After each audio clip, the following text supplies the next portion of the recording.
Welcome to VV Infotech Tally. இன்னைக்கு வீடியோல நம்ம என்ன டாபிக் பத்தி பார்க்க போறோம் அப்படின்னா, டேலியில இருக்கக்கூடிய டிஸ்ப்ளே செட்டிங்ஸை பத்தி தான் வந்து நம்ம இன்னைக்கு வீடியோல பார்க்க போறோம். ஸோ இப்போ பார்த்தீங்கன்னா யூஸ்வலா இப்போ இந்த டேலி வந்து பார்த்தீங்கன்னா நமக்கு பிளாக் அண்ட் ஒயிட்டா வந்து டிஸ்ப்ளே வந்து வியூ ஆகுது. ஸோ உங்களுக்கு இந்த மாதிரி டேலி வந்து பிளாக் அண்ட் ஒயிட்டா வேணும் அப்படின்னாலும் நம்ம இதை யூஸ் பண்ணிக்கலாம். அப்படி இல்லை அப்படின்னு பார்த்தீங்கன்னா உங்களுக்கு பிரைட்டா வேணும் அப்படின்னா நம்ம என்ன பண்ணலாம் பார்த்தீங்கன்னா இங்க F1 ஹெல்ப் அப்படிங்கிற ஆப்ஷன் இருக்கும். அதை கிளிக் பண்ணிக்கோங்க. இதுல வந்து பாத்தீங்கன்னா செட்டிங்ஸ் அப்படிங்கிற ஆப்ஷன் இருக்கும், அதை யூஸ் பண்ணிக்கோங்க. ஸோ இதுல வந்து பாத்தீங்கன்னா டிஸ்ப்ளே அப்படின்னு சொல்லி ஆப்ஷன் இருக்கும், அதை என்டர் பண்ணிக்கோங்க. ஸோ நெக்ஸ்ட் வந்து பாத்தீங்கன்னா இங்க வந்து பாத்தீங்கன்னா கலர் அண்ட் சவுண்ட் அப்படிங்கிற ஹெட்டுக்கு கீழே வந்து பாத்தீங்கன்னா எனபிள் கலர் அப்படின்னு சொல்லி கொடுத்தீங்கன்னா நம்மளோட டேலி வந்து பாத்தீங்கன்னா உங்களுக்கு பிரைட் கலரா வந்து எனபிள் ஆயிடும். ஸோ நெக்ஸ்ட் வந்து பாத்தீங்கன்னா டிஸ்ப்ளே மோடு. ஸோ டிஸ்ப்ளே மோடுமே வந்து பாத்தீங்கன்னா இப்போ பிரைட் அப்படிங்கிற ஆப்ஷன்ல இருக்கு. ஸோ உங்களுக்கு வந்து லிட்டில் சாஃப்டா வேணும் அப்படின்னா நீங்க சாஃப்ட் அப்படிங்கிற ஆப்ஷனை கூட நீங்க யூஸ் பண்ணிக்கலாம்.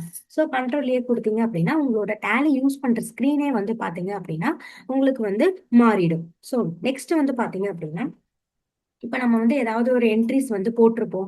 ஸோ அந்த என்ட்ரிஸை வந்து நம்ம டெலீட் பண்ணுவோம். ஸோ அந்த மாதிரி எல்லாம் பண்ணும்போது உங்களுக்கு ஏதாவது வந்து சவுண்ட் வந்து வேணும் அப்படின்னா கூட நீங்க என்ன பண்ணலாம்னா இங்க F1 ஹெல்ப்ல போயிட்டு அகைன் செட்டிங்ஸ் டிஸ்ப்ளே அந்த ஆப்ஷன் யூஸ் பண்ணிட்டு இங்க வந்து பாத்தீங்கன்னா எனபிள் சவுண்ட் அப்படிங்கிற ஆப்ஷனை வந்து நீங்க எஸ் பண்ணிக்கலாம். எஸ் பண்ணிட்டு கண்ட்ரோல் கொடுத்து சேவ் பண்ணிக்கலாம். ஸோ சேவ் பண்ணிட்டீங்க அப்படின்னா நீங்க ஏதாவது ஒரு என்ட்ரியை வந்து நீங்க டெலீட் பண்றீங்க அப்படின்னா ஜஸ்ட் நம்ம டெலிட்னு கொடுக்கும்போது என்ன ஆகும்னா உங்களுக்கு வந்து ஒரு சவுண்ட் உங்களுக்கு வரும். ஸோ இந்த மாதிரி சவுண்ட் வந்து உங்களுக்கு வேணும்னா நீங்க எனபிள் சவுண்ட் அந்த ஆப்ஷனை யூஸ் பண்ணிக்கலாம். ஸோ இந்த மாதிரி டேலிலேயே வந்து பாத்தீங்கன்னா நம்மளோட டிஸ்ப்ளே வந்து எப்படி இருக்கணும் அப்படிங்கறத கூட நம்ம வந்து சூஸ் பண்ணிக்கலாம். ஸோ இந்த வீடியோ உங்களுக்கு ரொம்ப யூஸ்ஃபுல்லா இருக்கும்னு நினைக்கிறேன். நம்ம சேனலை லைக் பண்ணுங்க, ஷேர் பண்ணுங்க, சப்ஸ்கிரைப் பண்ணுங்க. தேங்க்ஸ் ஃபார் வாட்சிங்.